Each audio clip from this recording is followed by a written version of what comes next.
In today's video, I'm going to teach you how to rotate a Microsoft Word document. If you need to change the direction of your Microsoft Word document, you can quickly switch the page orientation from portrait to landscape. This is especially useful when you're working with wide tables, large images, charts, or other content that needs more horizontal space. In this tutorial, I'll show you how to rotate your Word document by changing its page orientation. To begin, open Microsoft Word and open the document you want to rotate. Once your document is open, look at the ribbon at the top of the Word window. Next, select the Layout tab.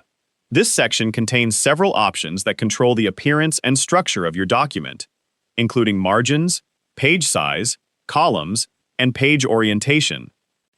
Inside the Layout tab, look for the Page Setup section. From here, locate the Orientation option and click it. You'll see two choices, Portrait and Landscape. Portrait is the standard vertical page orientation, while Landscape turns the page horizontally. To rotate your document, select Landscape. As soon as you select Landscape, Word will change the orientation of the page.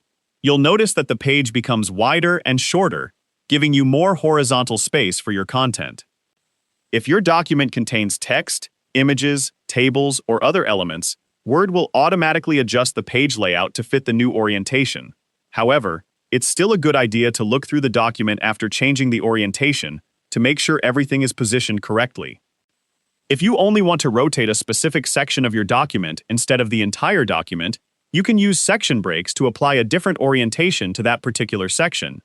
This is useful when most of your document should remain in portrait orientation, but one page needs additional horizontal space. After changing the orientation, review the affected pages and check the spacing around your text and other content. You may need to make minor adjustments to the layout if your document contains large tables, pictures, or other objects. You can also switch back to portrait orientation at any time. Simply return to the Layout tab, select Orientation, and choose Portrait. Word will change the page back to its original vertical layout. Once you're satisfied with the orientation, save your document to keep the changes. And that's how to rotate a Microsoft Word document by changing its page orientation. With just a few clicks, you can switch between portrait and landscape depending on the type of content you're working with. If you found this video helpful, let me know in the comments, give it a like, subscribe to the channel,